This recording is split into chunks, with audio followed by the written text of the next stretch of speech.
Hello and welcome to the dungeon. I'm your host Rob. In today's video I want to take a look at the 1D&D UA stuff that they've released on clerics, and they've also given us the life domain cleric subclass. So I figured we'd take a look specifically at the cleric and the life domain cleric, but they've also made some changes to a few spells that are, on the current, let's just say, priest class spell lists. So we'll take a look at those as well, since, they're along the same themes, right? Anyway, so if we look at cleric here, first thing to notice, once again, we've gone with our prepared spells instead of spells known, and it looks like they're trying to move everything towards that, I'm guessing. Personally, I'm all for streamlining that a bit, though. We didn't really need two different systems, so I don't have a problem with that. If we look at the cleric progression, I guess, chart, we will notice one thing immediately, though, and that is that our subclass has been moved to level 3. And, if I was to speculate, obviously we don't know everything yet, but I would speculate that that's going to be standardized pretty much across the board. I'm starting to think that every class will probably choose their subclass at level 3.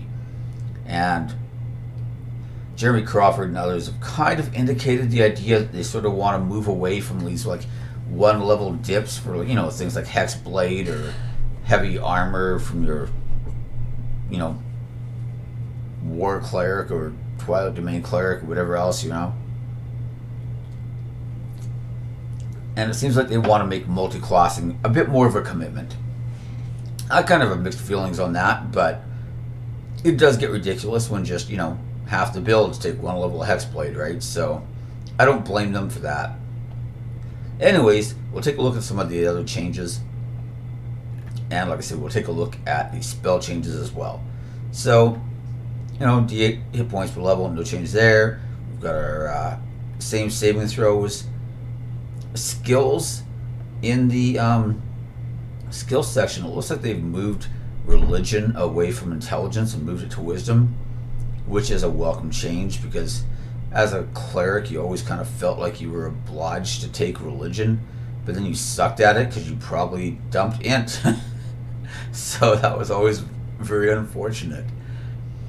Armor training, you get light and medium shields, so that remains the same.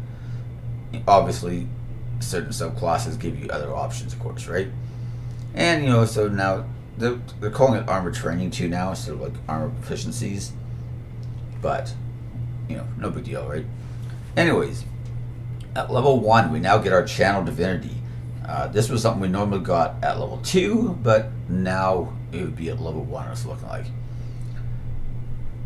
So I also like the fact that they've given us some more ways to use some of this stuff, right? So before you had whatever the channel divinity was for your subclass, and then you had your ability to turn on dead. Turn on dead was just like your generic channel divinity that every cleric can attempt to do, right? And then you got whatever was domain specific. Whereas now we have, and it was also once per short rest. But now we can use our channel divinity a number of times equal to a proficiency bonus. Regain them all when we finish a long rest. So if you're getting a lot of short rests, this could actually be worse, but I think that overall is probably fairly similar. One advantage, though, is if you had a specific channel divinity that you wanted to use for its ability, you could potentially use it multiple times in a fight if that would be advantageous now, whereas before you couldn't, right? Because it was once per short rest. Well, until you got to higher levels, of course, and you started getting more uses of it, right? But, you could potentially be doing it twice, even as early as, level 1. So, we've got Divine Spark. So you can point your holy symbol at another creature you can see within 30 feet of yourself and focus divine energy at them. It's a magic action to do this. Roll a number of d8s equal to a proficiency bonus and add the rolls together. You either restore hit points to the creature equal to the total, which is nice, or force the creature to make a constitution saving throw. On a failed save, the creature takes radiant damage equal to the total, and on a successful save, the creature takes half as much damage rounded down. So I do like that you have there's kind of like dual nature use of your channel divinity now, where even if, like some of them were very specific, right? So if you're not fighting undead, well then hopefully your class channel divinity would be useful in this encounter. But some of them were very specific and not always very useful either, right? So now at least you always have the option of doing some damage or healing somebody, if nothing else, right? So I kind of like that. Then we've also got our turn undead ability. So as a magic action, you present your holy symbol and speak a prayer censoring undead creatures. Each undead within 30 feet of you must make a wisdom saving throw. If the creature fails, the saving throw is dazed for 1 minute, or until it takes any damage or you are incapacitated or die. While dazed in this way, the only action the creature can take is the dash action, and if it moves, it must end that move farther from you than when it started.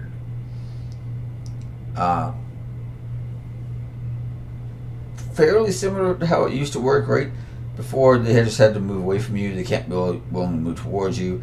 There was no such thing as the dazed condition before. So, this is just a little more clear, honestly, because before, it just had to use its action to dash away from you and try to escape. And then if it couldn't escape, it could take the dodge action. Whereas they have glossary terms in here, and it shows that dazed basically means you can only take like actions and can't use reactions or bonus actions. So, overall pretty good. Still breaks upon taking any damage. That's unfortunate, but what do you do?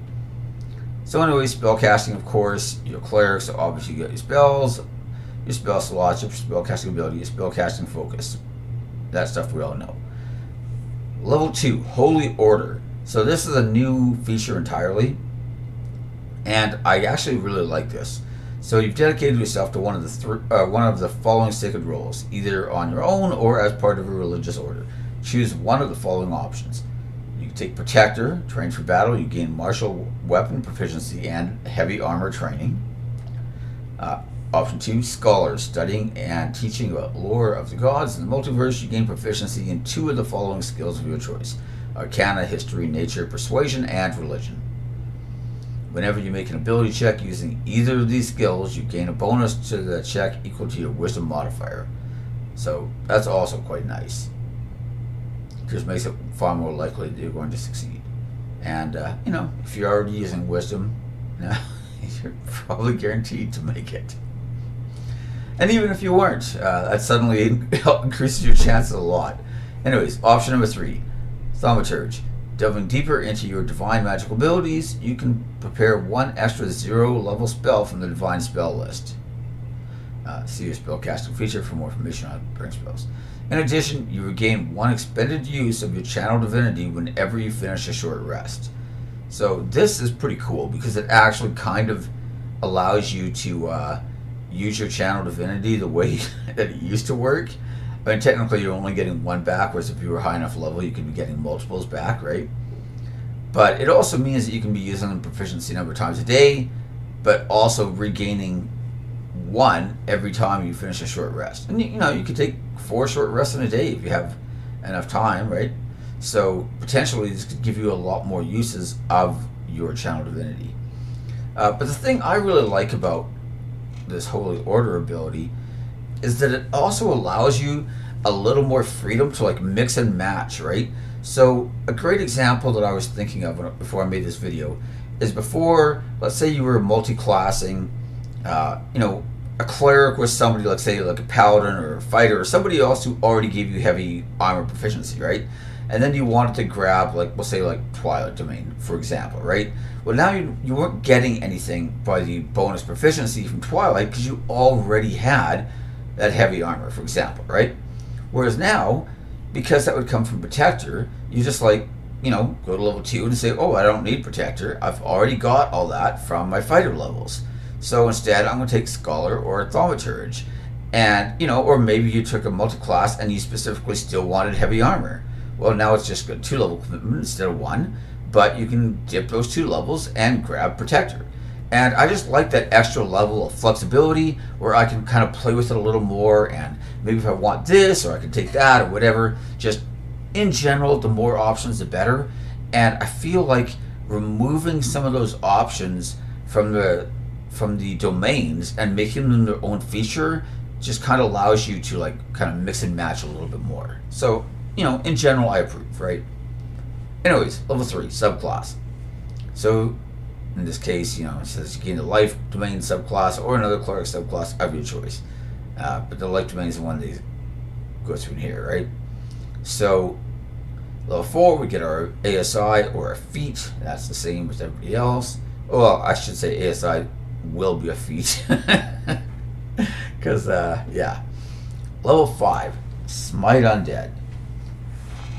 So you can cause your turn undead to smite the undying. Whenever you use turn undead, you roll a number of d8s equal to proficiency bonus and add the rolls together. Each undead that fails its saving throw against that use of turn undead takes radiant damage equal to the rolls total. I actually like this quite a bit more. Before, we used to have the level 5 ability of Destroy Undead. The problem with Destroy Undead, though, is that most, so we had that chart, right? And, if you were 5th level, then you could destroy up to half a CR undead.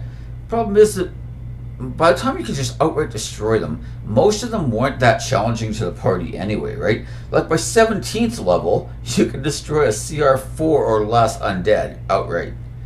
Like, well, who can't at 17th level? I mean, like CR4 aren't that challenging anymore, It's like, we were just on our way back from killing Tiamat and we got attacked by a Spectre. I don't know how we're going to survive this fight. It's going to be super challenging.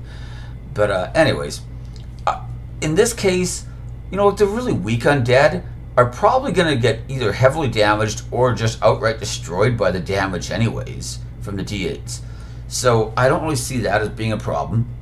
And the nice thing about it is that now you can actually use this even against higher level undead. So let's say you're fighting like some lich at high levels, and the lich has, some undead minions, and maybe he has some like mummy priest with him as well, right? So you got the boss lich, you've got kind of like a sub boss mummy priest, and then you've got all the cannon fodder, right? Well, before it's like, okay, well, I guess I can turn the cannon fodder and try to destroy them. Whereas now you can just be like, no, I'm just going to damage everything, including the bosses. Whereas before, this ability was pretty much worthless against them. Whereas, like just doing damage is never a bad thing. It also allows you to work better with other party members. Like, maybe you don't do enough damage to kill them, and maybe a fireball wouldn't do enough damage to kill them either. But between you and the wizard casting fireball, you can clear out everything, maybe, right? So, in general, I just think it's better. A little more clean. And, damage is always something that parties are generally going to be wanting more of, right? So anyways, at level 6, we will now gain our subclass feature. Before, we used to get our second use of Channel Divinity, and we used to get a domain class feature. So we don't need the second use of Channel Divinity anymore, because now it's proficiency times a day. The domain feature, of course, still remains the same. Level 7, we're now getting our Blessed Strikes. This was basically our what was that ability called? The one we could, not Divine Intervention. We used to have one where it was either Divine Strike or what's the caster one? Darn it, I can't believe I'm blanking on it right now. Oh, where's Light Domain? That'll tell me. Potent Spell Casting. There we go. Jeez. Okay. So that used to come at level 8. Basically now we're getting it at level 7. When a creature takes the damage from one of our 0 level spells or your attacks with weapons, you can also deal 1d8 damage, radiant damage to that creature. Once you deal this damage, you can't do it again, blah, blah, blah. The potent spellcasting feature used to just be your wisdom bonus. Now it's just another 1d8, just like the Blessed Strikes is. Personally, I don't really mind. I also like the fact that you get both now. You have both options, right? So like, I've had times where I'm playing like a life cleric, for example, but I didn't want to be up in the front lines. I just wanted to heal and buff and not lose concentration. So a lot of times I wanted to sit back and hit things with cantrips once I had everything else kind of established, and I wanted to just, contribute a bit of damage by like round 2 or 3 or whatever, right? Whereas, I didn't have potent spellcasting though. So It's like, I guess I'll just do it anyways and not get any bonuses for it. Whereas now, you get to pick, right? You're getting both, so it's like, I feel like running into battle this round and smacking somebody with a mace. Well, I'm doing an extra D8. I'm sitting back and hitting them with a Sacred Flame or a Toll of the Dead. That's fine. I'm just doing an extra 1d8, So a little cleaner again, and just more options for everybody instead of having to like, I wanted this domain, but it got potent spell casting and I wanted plus strikes, or vice versa, Anyways, overall better. Level 8, feat. So before we used to get a feat choice or an ASI, and we used to get Destroy Undead upgraded to CR1s, and we used to get our domain feature. But like I said, the Destroy Undead feature, is now Smite Undead, and it's scaling automatically, so we don't have to worry about that.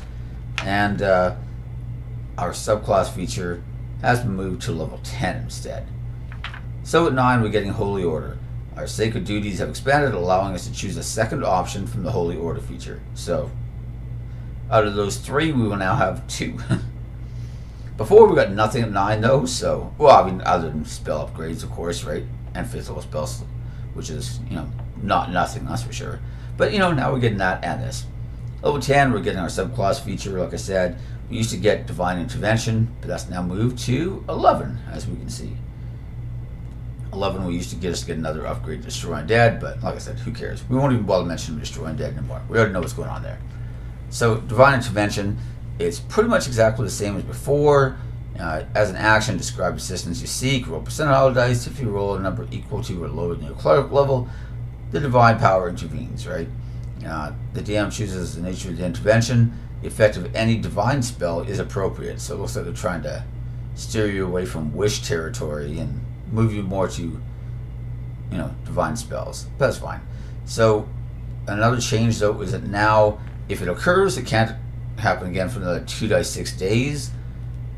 But before it was just a straight 7. So, average of 7 now, but it's randomized, right? 12, we're getting a feat. That's the same. 13, we're getting nothing, but that's also actually the same. 14, we're getting a subclass feature, which is, different. Before we used to just get more Destroy Undead. 15, we didn't used to get anything, and we still don't. 16, we're getting a feat, of course. Same there. 17, we used to get our Divine Domain feature, but now we're, getting all that is done by 14, right? So now we're not getting anything there. 18, we're getting Greater Divine Intervention. This used to, of course, be our level 20 capstone. So when we use Divine Intervention, it automatically succeeds, no roll required, and we can use it again in 2 to 4 days.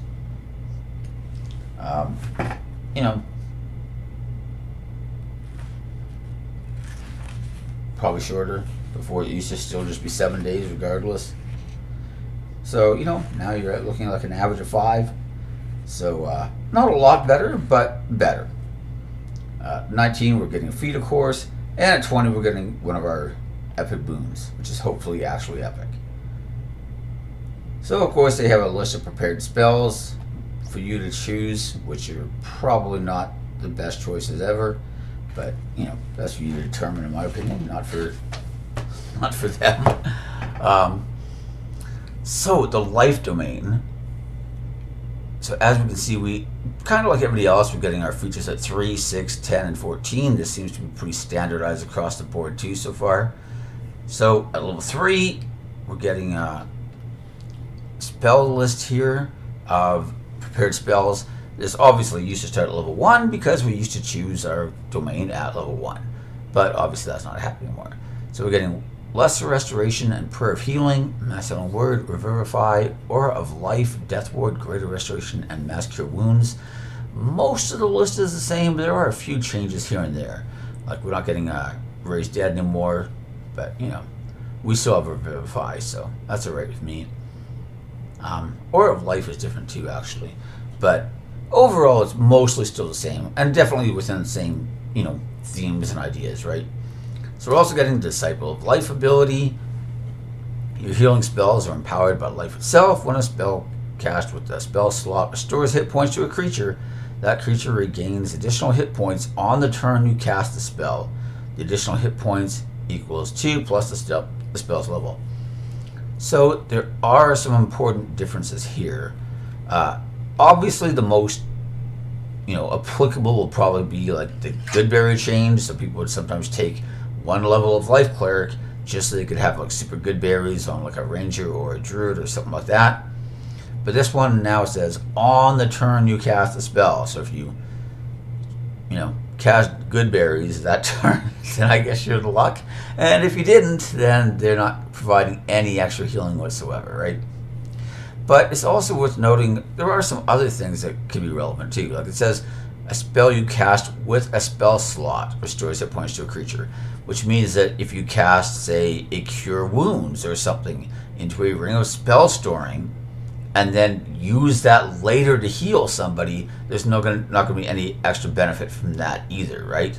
It has to be on the turn you cast it. Spells like Aura of Vitality are going to provide you extra healing on the turn it was cast, but not beyond that, right? So, overall, it's generally worse than it was before. I think that's pretty safe to say. Which I know some people are pretty happy about because they didn't like the one-level Life Cleric dips.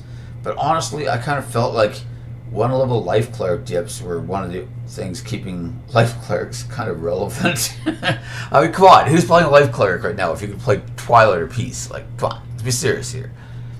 Anyways, level 6, Preserve Life. This remains basically exactly the same, right?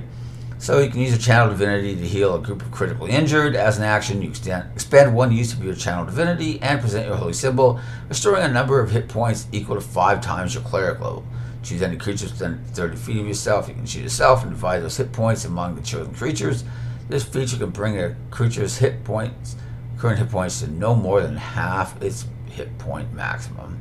And that's the part that, kind of ruins this ability. Not saying that it's still not useful, but it's the odds that you have multiple people in your party requiring that much healing, but only to half health, it just doesn't come up as much as you might hope it would. You know what I mean? Anyway, don't get me wrong. You can still maybe get a couple allies who fail a saving throw versus a Dragon Breath weapon or something. They both go down. Bring them back to half is pretty good, right? I mean, it's only taking an action. It's not using a spell slot or anything. I'm not saying it never comes up. I'm just saying that, imagine how good it'd be if it didn't have the half hit point maximum rider. It just makes more work, more math, more record keeping, more everything. And not more fun. That's the one thing it doesn't provide more of. Anyways, level 10. Blessed Healer, or Blessed Healer, whatever. The healing spells you cast on others heal you as well. When you cast a spell with a spell slot on another creature that restores hit points to it, you regain hit points equal to 2 plus the spell's level on the turn you cast the spell. So again, they're very careful about their wording to make sure that it's on the turn you cast a spell, so that we don't pull more like Goodberry shenanigans on them and stuff like that. Which clearly was not in their intention, but players are gonna do what players do. This has mostly remained unchanged, though, other than clarifying how they wanted it to work. Of course, Life Clerics already had the ability where you could heal somebody else, and you got some healing from it too, right? Level 14, Supreme Healing. When you would normally roll 1 or more dice to restore hit points to a creature with a spell that you cast with a spell slot, don't roll those dice for the healing. Instead, use the highest number possible for each die. For example, instead of restoring 2d6 hit points to a creature with a spell, you restore 12. So again, that's pretty much remains the same. Pretty good ability, though. That's kind of what I would hope for from a high-level ability from a Life Cleric. So anyways, we'll skip over all the species stuff for now. I'll probably do another video on that later. Although I will say that just as a personal note, I really hate the term species. I realize that they're trying to move away from race and be more politically correct and stuff, right? But species just sounds like really science fiction to me. If we were playing like Traveler or something and somebody called it a species, or if we were like playing, even Shadowrun or something like that, and people wanted to call it that, that'd be fine. But it just It just doesn't really sound like a D&D term. So if they don't want to use race, that's fine. I don't really care that much. But I wish they would have thought of something that, sounded less techy. Anyways, that's just a minor aside. So we've got our feats, we've got the rule glossary, there's a change log, and like I said, I wanted to go through a couple of spells that, appear on the priest list. So anyways, we have Aid. So spell bolsters creatures, filling them with resolve, choose up to 6 creatures within range. Every target gains 5 temporary hit points, and then we have, a bunch of scaling, 5 every slot above second, right? So this used to only affect 3 creatures, and it used to increase their hit point maximum and current hit points. So in some ways this is better, like doubling the targets is pretty nice. And one problem I always had with Aid was that since it only affected 3 creatures, and the average party size was usually like 4 and 5 in our cases, it meant you had to leave a lot of people out, you know what I mean? And that's not even including the fact that, maybe your wizard has a familiar that could really use 5 extra hit points. I mean, the thing's pretty weak and fragile, and, including it might be nice. But it's pretty hard to justify including it over player characters, right?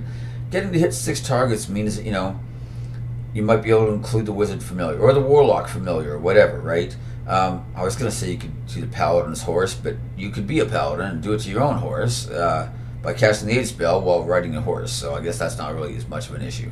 But, just saying, in general, the ability to buff more people is nice. However, it is temporary hit points, which are now far more common and easily gained than increasing your hit point maximum, which was a pretty unique mechanic, and worked really nicely with temporary hit points, right? Where you could stack them, whereas, this one no longer stackable.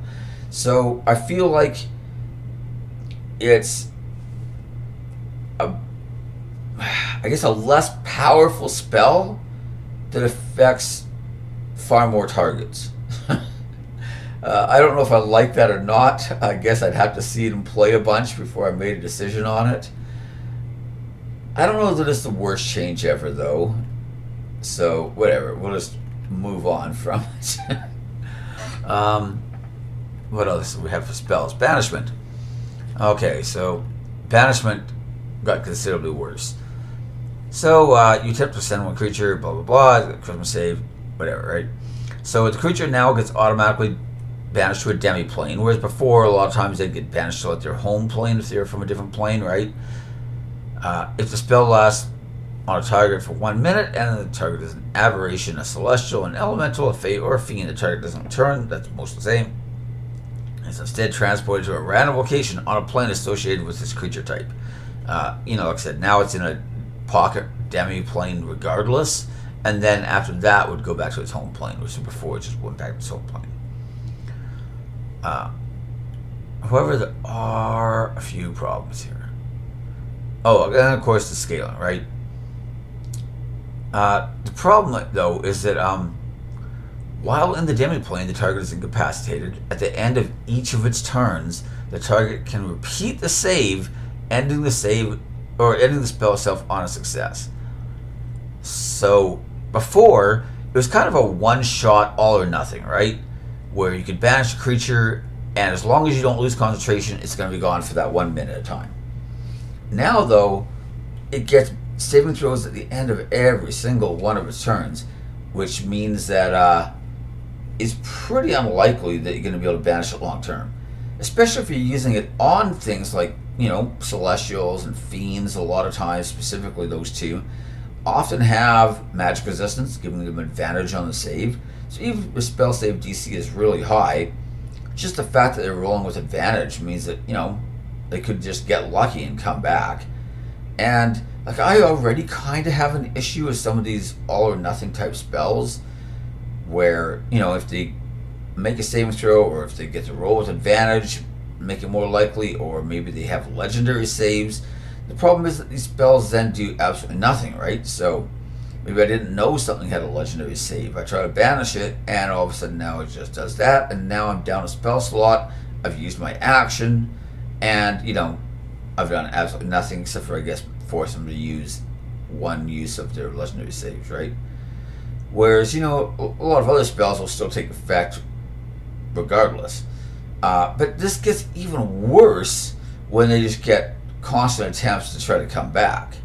It's different with like a hold person where my party can now just like target down the held monster or person, depending on which spell it is, right? And just like burn them down because they're attacking with advantage and all their hits are crits. The banished creature, nobody can really do anything about it, right? So, presumably I'm banishing one target while we focus down the other target. But, if it ends early and comes back, then we haven't had a chance to do anything, really. And, at least the other target, we can actually burn it down fast because it's incapacitated and it's easy to kill. Whereas this one is also incapacitated, but it's in a demi-plane. To make things even worse, though, is that this spell appears on things like Paladin spell lists, and Paladins aren't necessarily prioritizing their spell save DC, right? You might have strength or something like that as a main requirement. Maybe you figure you're just going to leave your your charisma at a 16 or a 14, or maybe you start with an odd score because you're planning on taking something like Fey Touch down the line and increasing it that way and getting an even score, right? But you just haven't had a chance to do it yet. So your spell save DC sucks, and now they get a roll every single round. Anyways, we spent way too much time on that spell. But basically, it got considerably worse, in my opinion. I won't bother with Bark Skin because it's Bark Skin, so nobody cares. Let's see, we've got, what else do we have here? I know there's a couple other spells I wanted to talk about. Small jump, weapon efficiency. Let's talk about the magic action. Oh, prayer healing. Okay. So it still has a casting time of 10 minutes. But now you choose a number of willing creatures equal to your spellcasting ability modifier. Each of these creatures remains within range for their spell's entire duration, gets benefits of a short rest and 2d8 hit points, and the creature can't be affected by the spell again until it finishes the long rest.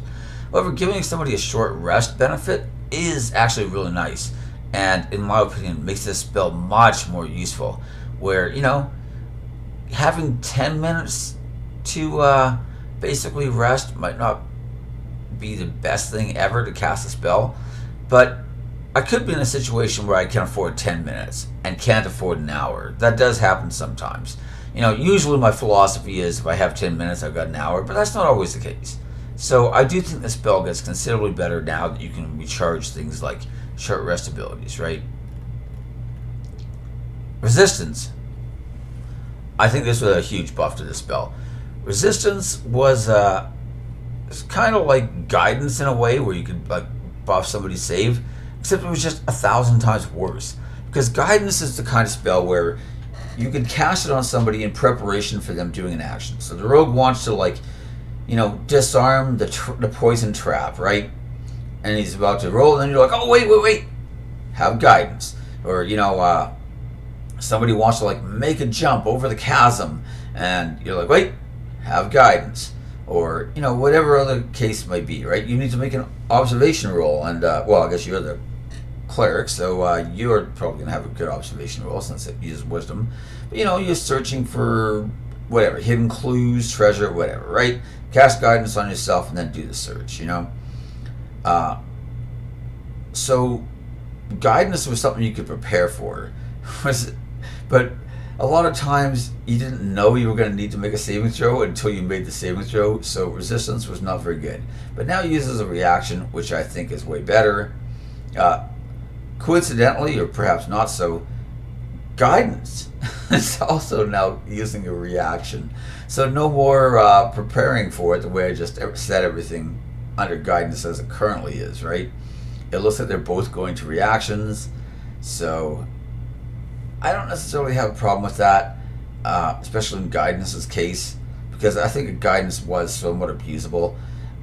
Usually at my table, I don't really like it when I have players who say, if we're not doing anything else and I'm casting guidance on myself once a minute, every minute, for dexterity in case I need to roll initiative. It's like, okay, technically it's a cantrip, you can do that, but, just the mental image of your character constantly casting this spell once a minute, every minute, every day that you're out doing anything. You know, like it just seems like you're probably obsessive compulsive, and you're gonna be weird.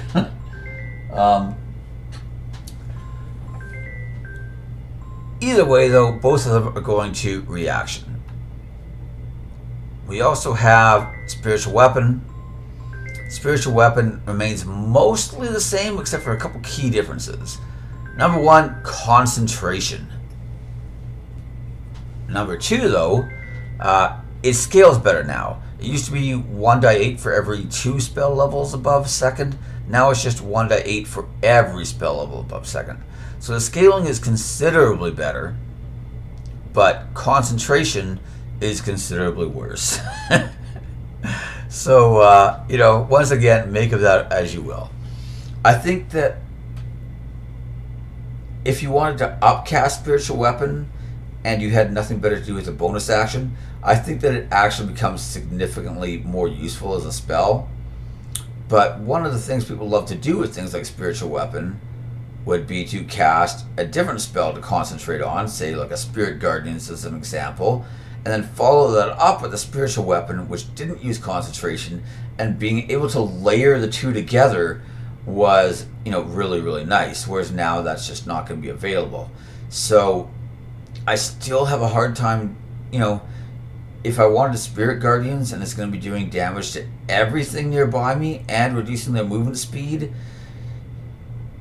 it's pretty hard to justify taking spiritual weapon and hitting one creature for an extra d8 per level over that, you know, whereas before, when there was no conflict, it made a lot more sense, right? Either way, that I guess we have True Sight as well. So True Sight remains mostly unchanged, but it's a lot clearer now, where they actually, you know, before it was just this giant block of text. Now they're like, oh, here's darkness. This is what True Sight does. Invisibility. This is how True Sight works. Visual illusions, transformations, ethereal plane, etc., etc., etc., right? So I do like that. It's just a lot more streamlined and a lot less clutter. Anyways, that is all of the cleric stuff that we've gotten so far. I'll probably do another video at some point fairly soon, I hope, where we take a look at some of the other things, like say the species. Yeah. I was hoping they'd release like a lot more, and you know, it'd be like a big document. Whereas so far it's kind of like, oh, here's this one. Oh, here's this one again because nobody liked it, and we've decided to revise it and hope that we do better this time.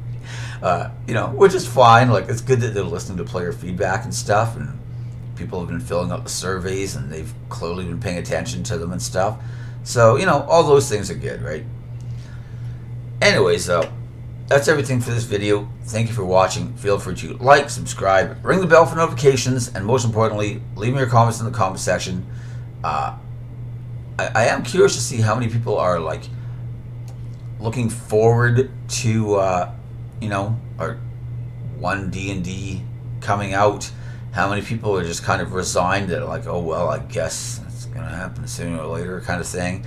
Or how many people are like, I'm playing 5e forever, you know, live or die 5e type of thing. Because we do have people who, you know, are like that about first edition and second edition and D&D basic expert, you know, all that kind of stuff, right? Through to 3.5 to this day still, right? So, you know, every edition has people that are like hardcore about that edition especially, and maybe they like other editions too, but there's like that one edition that they really, really, really like.